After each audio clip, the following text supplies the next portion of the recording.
Welcome back to episode 9 of Cosmic Birth Code, and we're in Aries season. How was Pisces season for y'all? Pisces season was a doozy, but I'm glad to be in the new zodiacal year, which is Aries. So we made it, y'all. We made it. I'm definitely going to be having this episode by myself because Celestial Lachey is on mommy duty. She's on maternity leave. So I'm holding down the fort till she come back. But welcome to Cosmic Birth Code. We're breaking down your cosmic DNA and how the stars align and how they really trying to play a part within your every day-to-day life. All right, so let's start off with the hot topics. We're going to do a little bit of a flashback for some of the hot topics. Today is March 25th. So we're a few days into Aries season. Aries season started on the 1st. Yeah. The 21st. Yeah, the 21st of March. So I have a highlight for March 18th, which was a new moon in Pisces. So it's pretty interesting. We had a new moon in Pisces, and then we had the ending of Mercury retrograde, which I know my Mercury retrograde was chaotic. It was chaotic as hell. I'm not even gonna hold you. With Mercury being in Pisces and then the new moon in Pisces coming in with fresh new energy, I'm pretty sure a lot of y'all really wanted to start new with your connections, with anything that you were planning, writing down, the people that you were talking to. You were ready to bring it into it and just bring a sense of closure for your mental state and for your emotional state. With the new moon being in Pisces at 28 degrees on March 18th, you were really tapping into a sense of, especially with it being in the 6th house, you were really tapping into the fact of like, hey, I may be this type of person. I may be a type B, type C, type Z, but I want to accomplish and I want to go after these dreams and visions and manifestations that I'm wanting to bring forth to this material world. And with the moon being in the 6th house on the 18th, it was really highlighting what habits or routine or diet or what can you change within yourself to make that a reality. That was a very, very big highlight for a lot of people on March 18th. And anytime there's a new moon or full moon, the new moon and full moon's energy is give and take 3 days before the new moon, full moon, or 3 days after the new moon, full moon. So that energy will still be pretty high and potent around that time. So let's move on to March 21st. Like I said, March 21st brings Aries season. Aries, y'all are an interesting bunch. I think a lot of times Aries get a bad rep. You know, sometimes they are a little hot-headed, but they sweet. They real sweet. Real like kind of a sweet heat. You know, mango habanero. I don't know. With March 21st bringing in that Aries season, and on top of March 21st being the springtime, it's a lot of new energy. A lot of pushing yourself to higher heights and having the courage and the faith and taking that risk, taking that leap. Aries is an energy of just like putting yourself first, but in the best way possible. Not in a lot of people can consider you selfish or consider the energy of Aries to be selfish, but it's like self-preservation. If it doesn't make any sense, why put myself in a situation that doesn't benefit me? And sometimes that can register as a sense of chaos or recklessness in behavior or mentality or actions. So, yeah, highlights that I kind of wanted to bring for this Aries season was Saturn in Aries while Pluto is in Aquarius. So, for all my Saturn returners, 28, 29, 27, and your Saturn return is beginning. Especially for my Saturn in the 9th house Aries people. How y'all doing? It's getting real crazy. But it's getting crazy for the better. So pause. Okay, from March 21st, one of the aspects that I really wanted to highlight was Saturn sextiling Pluto. Saturn is currently in Aries, and yeah, it's currently in Aries, and Pluto is in Aquarius. So let's kind of talk about that a little bit. So sextiles are basically when the signs are 60 degrees apart or 2 signs away. So that energy brings a sense of harmony, a sense of cohesion, a sense of peacefulness. Like there's a mutual understanding between these 2 signs, and there's not going to be a hassle or struggle or some sense of tension. It'll be very calm, cool, and collected between the 2. It's a shared likeness between the 2. So with Saturn being in Aries and Pluto being in Aquarius, let's kind of delve into what Pluto represents. Pluto represents death, transition, obsession. So Pluto represents transitions, obsession, taxes, a little bit of death, a little bit of an ending to things, tough lessons. Rebirth, taboo, compulsion, survival. Rebirth, taboo, compulsion, survival. Pluto is a very deep, deep, deep sign. Oh, not sign, but planet. I'm hungry. My makeup, and I'm hungry. That's what it is. I'm hungry. All right, so let's dive in. Okay, so let's dive into the keynotes for the beginning part of Aries season. We have Saturn in Aries sextiling Pluto in Aquarius. A sextile is essentially 60 degrees from a respective sign or 2 signs apart.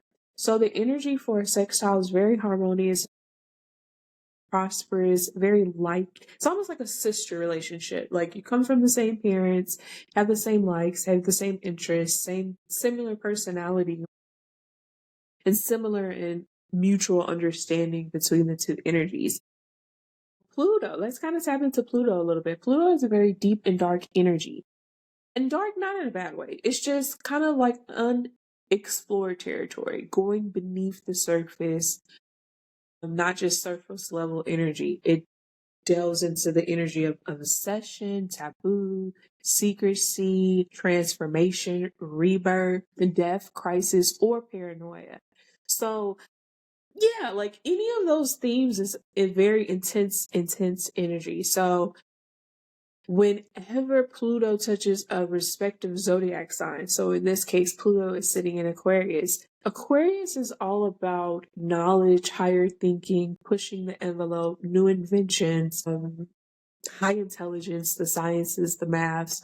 So that would kind of translate to an energy of like a deep and dark twisted new invention or new insight, or really going deeper into why things trigger you, especially on a mental plane. When I think of Aquarius, I think of somebody that's highly intelligent. They communicate not only with their mind but with their words. They're very swift and intelligent thinkers and movers, and how they just operate and maneuver in life. So yeah, so with this sextile energy, let's kind of tap into that aspect itself. This aspect will really push you to higher limits and new heights that you haven't really been in before. Saturn being in Aries is really going to test your limits. It's really going to ask and pose a question. Are you truly ready for the manifestations, for the dreams, for the ideas, for the brainstorms, for the creative energy that you've been whistling around within your space? Are you ready to bring that into fruition?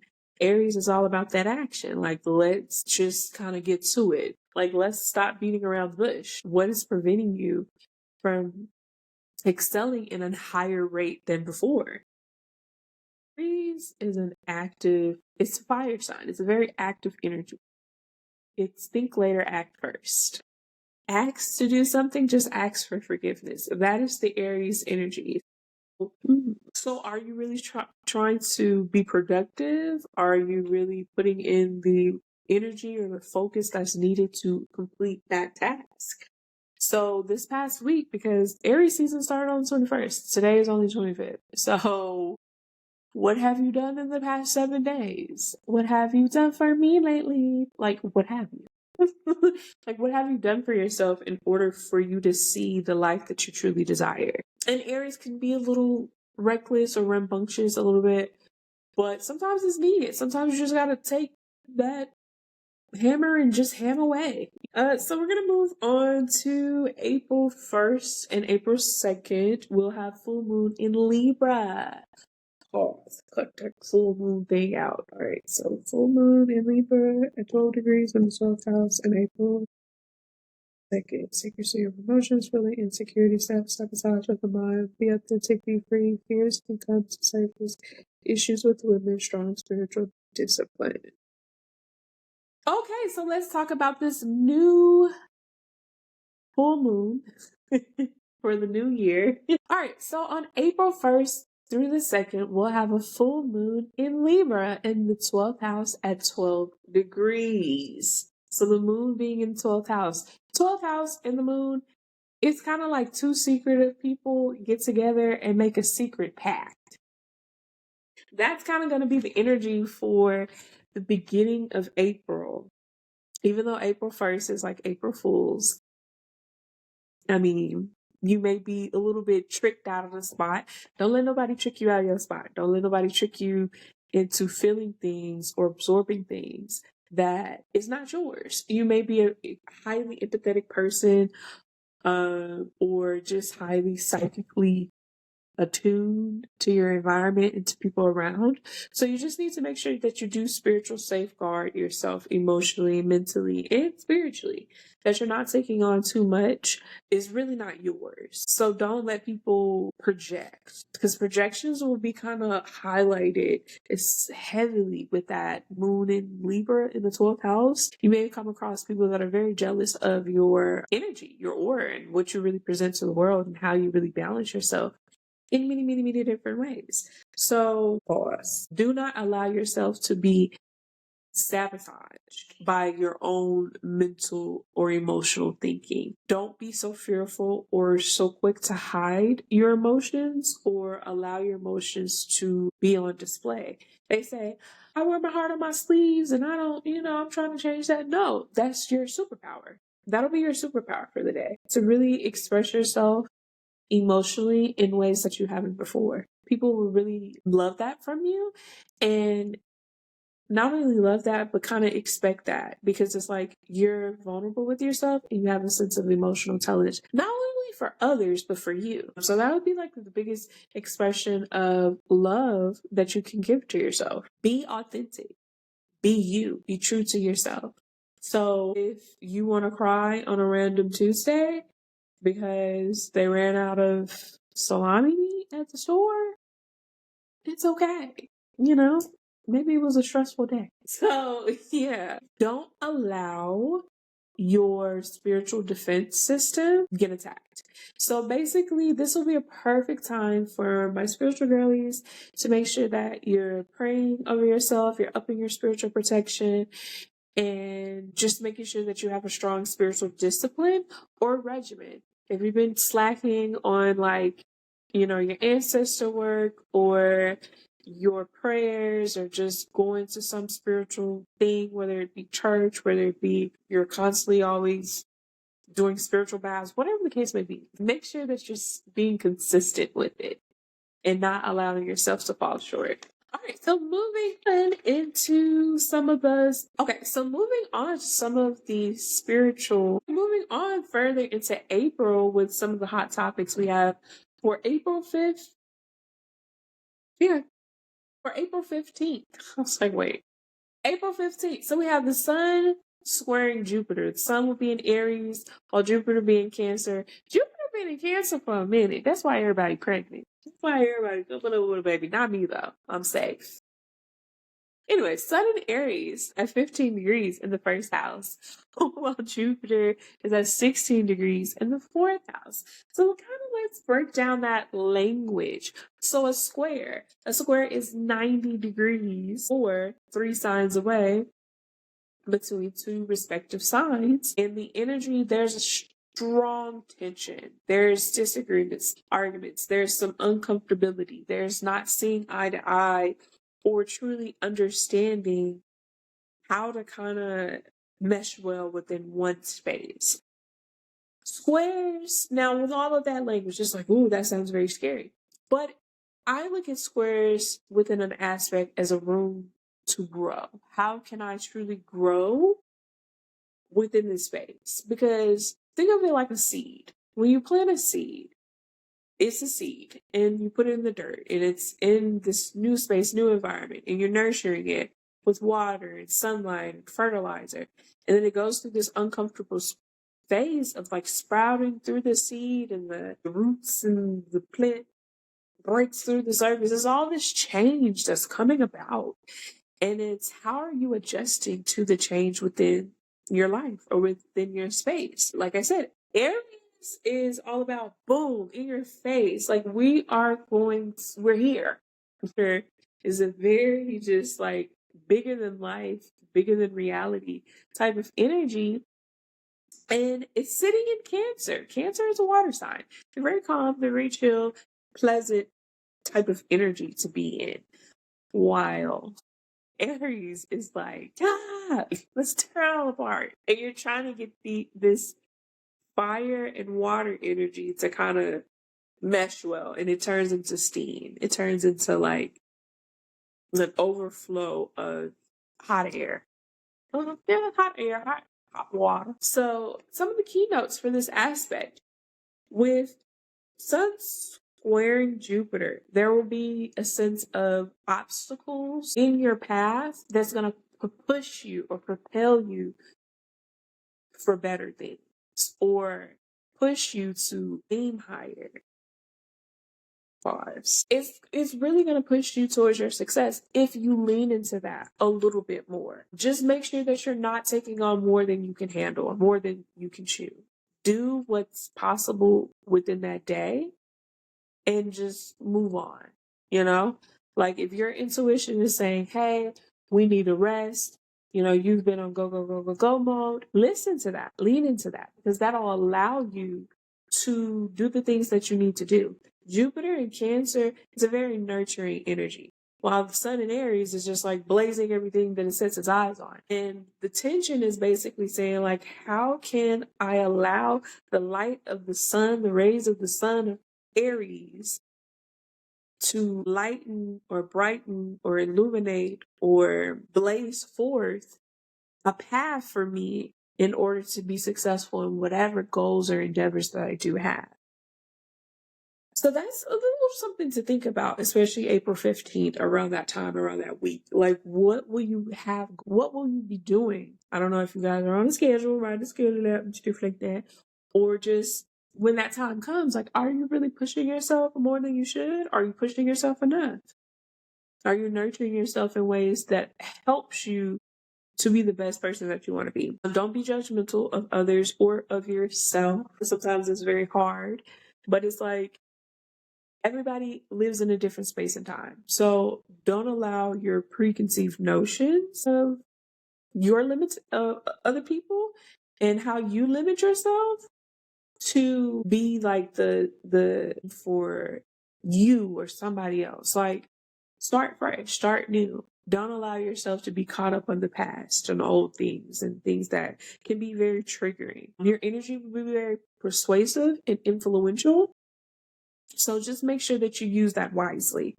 So you're not taking advantage of situations that aren't beneficial for you. Take advantage of something that's beneficial, but don't just take upon something and it's like, it's ultimately not a good situation to be in. All right. So the next two transits that I want to talk about is on April 12th. We have Venus sextiling Jupiter. Like I said, Jupiter will be in Cancer in 16 degrees in the fourth house. Well, Venus will be in Taurus within the first house in 15 degrees. So Venus being in Taurus is a good energy because Venus is the ruling planet of Taurus. So with it being in the first house, you're going to come off so beautiful and so just like sensual and like calm, peaceful, loving energy. Jupiter in Cancer, the energy is going to be very soft and just charming. So people are going to be looking at you like, God, I did not see this person in that type of way, in that type of light. So use that to your advantage. Whatever you got going on in your life and you feel like you need a little bit of a little pep in your step, a little pep in your aura, your energy, because your first house, for people that are not familiar with the house placements, is your appearance, how you come off to people, your physical body. So this would be a perfect time to do some self-care work. Some, do something for the self, whether it's resting, whether it's going out to eat, whether it's redecorating your home or buying very comfortable pieces for your space. So for whatever you're doing in life, you're going to be very happy. You're going to be very reciprocal to the energy, positive energy that's coming your way. Pause. You're going to be in high spirits. Your friends, you're probably be in much more social, friendlier settings, love on the horizon, or just have a really nice time going on a date. This would be a perfect time to plan a date. If you missed out, I don't know, Valentine's Day, I don't know. So April 12th would be a really, really, really good time to just be out and about, being around family, friends, meeting new people. Your energy and your aura is going to be very, very, very, very, very high that day. So take advantage of that. Or if you don't want to be out and about, you want to be at home, relaxing, chilling, because Jupiter in Cancer is in the 4th house, so that's home. Or maybe you want to throw a little party, a very small gathering of close family and friends. It'll just be a very good, positive day overall. Moving on to April 17th, will be towards the end of Aries season. And overall, the energy for Aries season is very high. Like, good vibes, good laughs, good times. Like, it'll be a lot going on, granted. But the month itself would be very positive, high vibes, getting a lot of things done. Because when Taurus season rolls around, we're probably going to be more at home. You'll be more relaxed, more chill. Or even more outside of nature if you aren't already. So on April 17th, there will be a new moon in Aries. So if y'all haven't really done anything with these new moons and full moons, like bringing in the energy, starting new, this will be a perfect time. With the new moon being in Aries, you'll really set light match to whatever manifestation, whatever vision boards, dream boards, mood boards, whatever you're working on that you really want to see manifested by the next full moon. Do it on April 17th.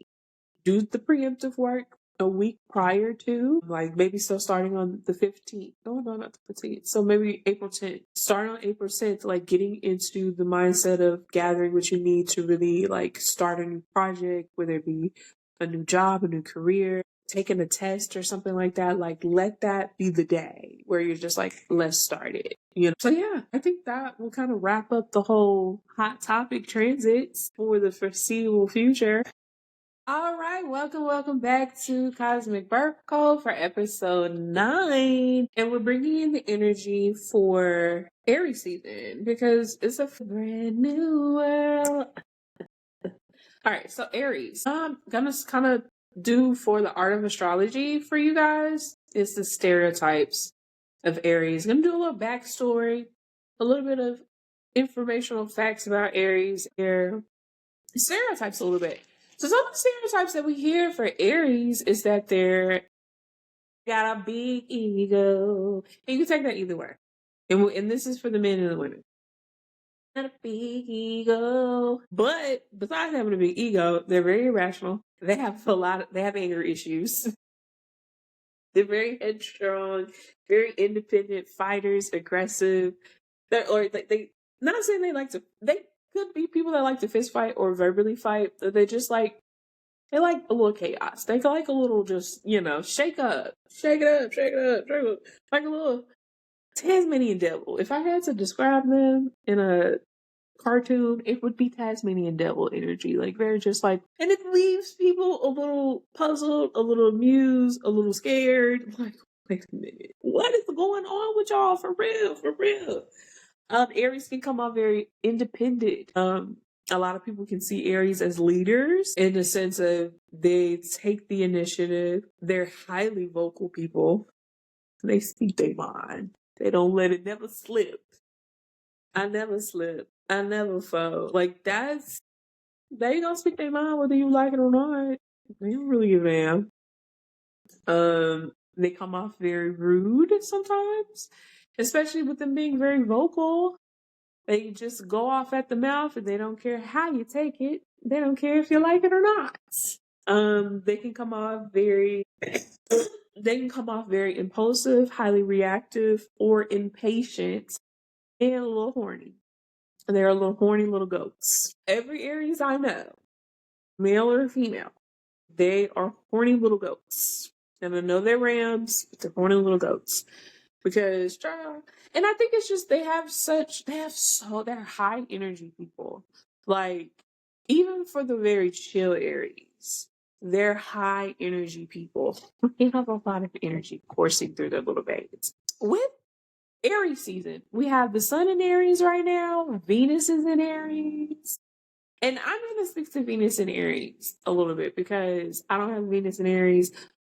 Yeah, Venus and Aries energy is very just like they chase. It's very just like go go go go go go go. They fall in love fast, or they have a lot of crushes on people, and then they move on really quick. Like once they conquer whatever they have, they just move on to the next without a thought in their little brain, in their little heart. So that's some of the stereotypes for Aries. I don't know if y'all agree with it or not, but kind of let's step back into their what's the makeup of Aries? So Aries is ruled by Mars. Mars is a planet that kind of deals with that aggression, that warrior spirit, that independent thinker or mover or person. It's a leader. It's the war general. Because Mars also deals with wars and fights and just like tension. So sometimes that's why you kind of, when you meet an Aries ruled sign, whether it's their sun, rising, their Venus, their moon, they're very much like hotheads. To be in the military, sometimes you have to have a sense of leadership, but you also have to have a sense of defense and protection and be ready on go. So that's kind of why you kind of get that energy from them, because their ruling planet, which Mars is Aries ruling planet, you get all of that just in your face, ready, on site. Let's not play. Like, even though I mentioned earlier with Venus being in Aries, and Venus is all about love, the feminine energy, and Mars is the masculine energy, and it's all about just like passionate and just like the raw and the nitty and the gritty of it all. Venus being in Aries is such a like it's so intense. Like the energy is very, very intense. It's very quick. It's very vapid, and so to speak. So the element of Aries is fire. So with it being the first sign of the zodiacs, it's the start of the spring season.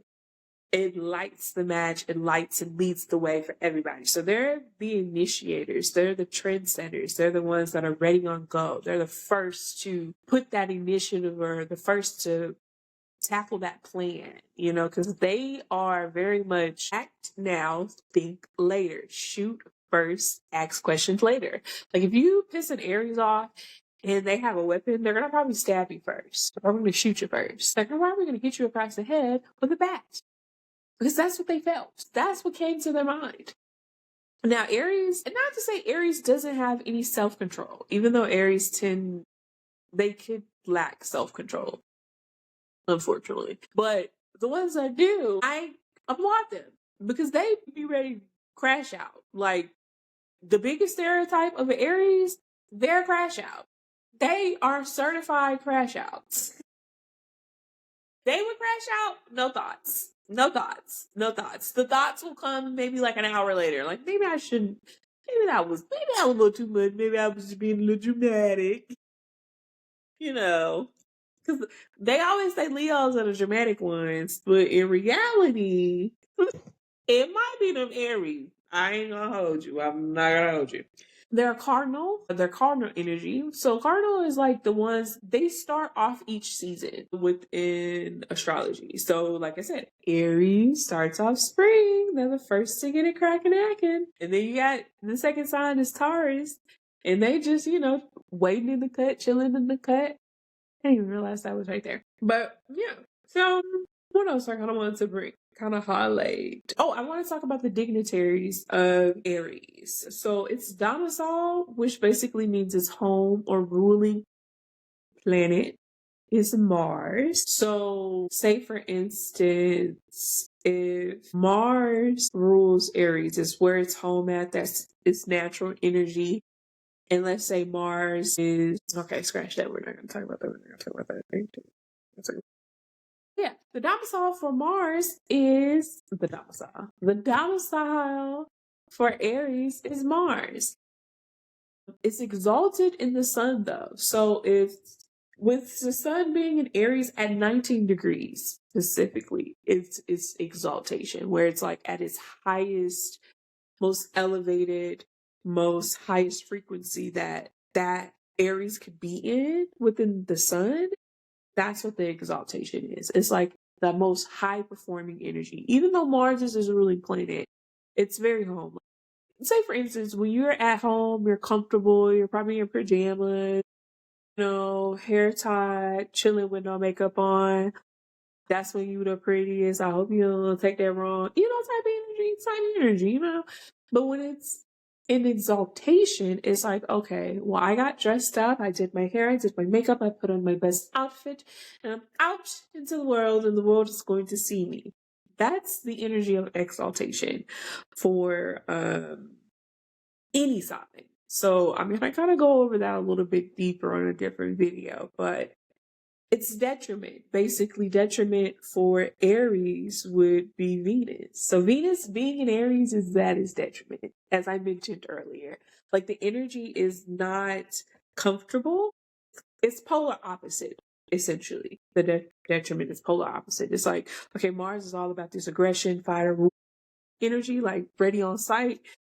Venus is very chill, very calm, very cute, very demure, very all about love, peace, and happiness. Mars is like, fuck all that love, peace, and happiness. Fuck all that shit. Venus in Aries has to learn how to balance going all in or not going at all. It's either I love you a lot or I don't love you at all. It's very polar. It's very bipolar almost. Jekyll and Hyde type of energy. And then the fall would be Saturn. So Saturn in Aries, unfortunately. A fall is basically, in layman terms, where the energy is the weakest. It's not that it doesn't feel comfortable, it just doesn't really mesh really well. It's almost like if you were to take a vacation somewhere and you're away from home and you get homesick. That's like the best way to kind of describe Saturn and Aries being in fall. It's like you're just homesick. You want to go home. You're tired. You're overworked. You don't feel good, but you still have to show up and perform every time. So yeah, that's a little backstory, or like, I won't say backstory, but a little bit of information behind the Aries energy and why some of those stereotypes kind of exist. So a little bit about the mythology of Aries. The mythology of Aries is pretty interesting. And it depends on where you're looking at. Like, are you looking at it from... welcome to our next segment. All right, so welcome to our next segment, Astrology After Dark, and we're still on Aries.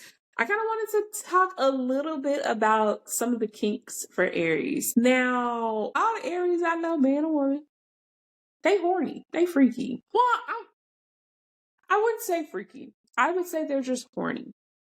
And there's a difference between horny and freakiness. So they're I would say they're the type of people, whether it's Sun, Rising, Venus, Mars, or 8th house Aries placements. They have endurance. They do. Like when everything working right, they are jackrabbits. They are jackrabbits, honey. All right, so let's kind of tap into the different kinks for the respective sexes. So I'm going to go over my cisgendered men, cisgendered women, and then for my gay men, and then for my lesbian women. And for my lesbian women, this will also cover bi as well. So if you're a bi person and you like men, women, it don't matter. Get in where you fit in, okay? So we're gonna start off with cisgendered men. So for some of the kinks for an Aries ruled person, so this can be their sun, their rising, their Venus, their Mars, or eighth house. And the special highlights are their ascendant, but give or take. So if you want to look into somebody's chart or your own chart and you have Aries in any one of those placements, whether it's eighth house, whether it's Venus, whether it's Mars, whether it's your sun, and they have Aries in here, this may be some of your kinks. Okay. So, and this is for the straight men. Domination, young women, blondes, long hair, body sense, doggy style, and nudism. Now, I didn't cover everything. There's so much more kinks or special interests that Aries rule people like, but I feel like these were kind of like interesting. Because like blondes, like I don't know. Like blonde hair turn y'all on? Okay. Or even just body sense. But I think that just makes sense because it's like Aries people, they definitely give me very raw and natural type of energy. Because when you think of body sense, it's like, are they talking about perfume or are they talking about natural body sense? And I think it's more so natural body sense that the cisgendered men would like. Yeah. Let's go on to the gay men. What the gay Aries men, whether it be Sun, your Venus, your Mars, or your eighth house. Special notes to your ascendant, which is your rising. Y'all like a little military men, military uniform, the trainers, outdoorsy, somebody that's wrestling, a wrestler? Yeah, a wrestler. Body worship or humiliation. Y'all got a humiliation cake.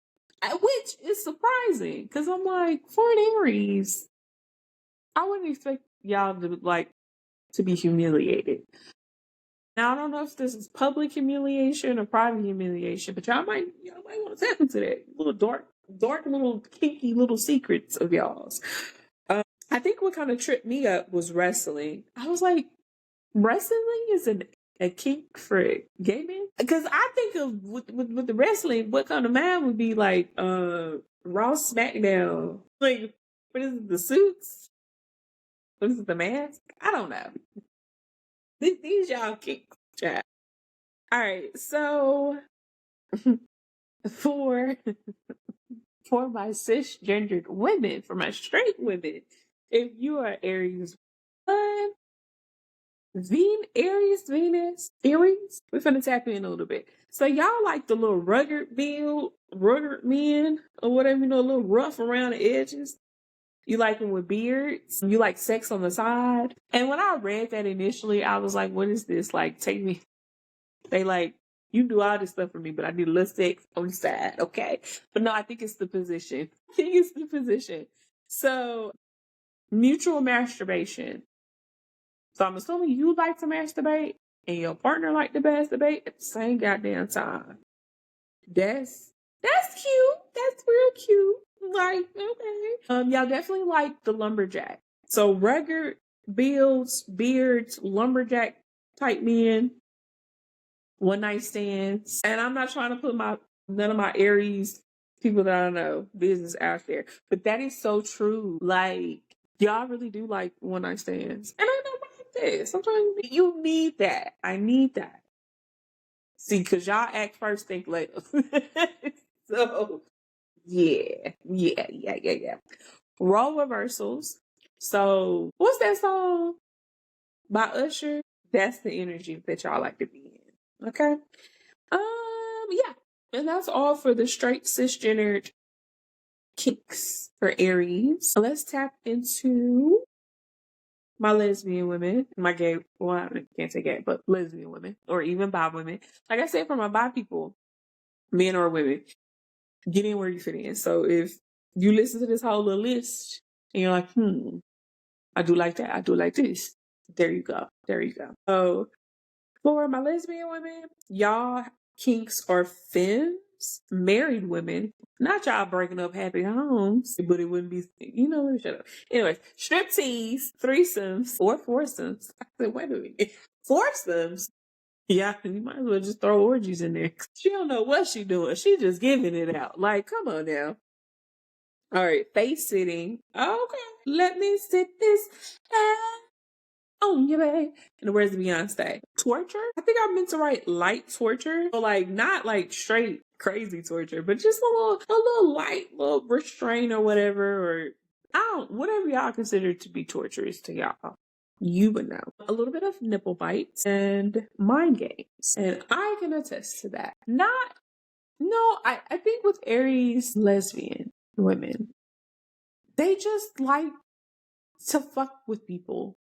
And it's fun. So maybe that's where that light torture comes from. It's like to give people mental or emotional anguish is the highlight of their day. So that will bring an end to episode 9 for Cosmic Birth Code. Catch you next time.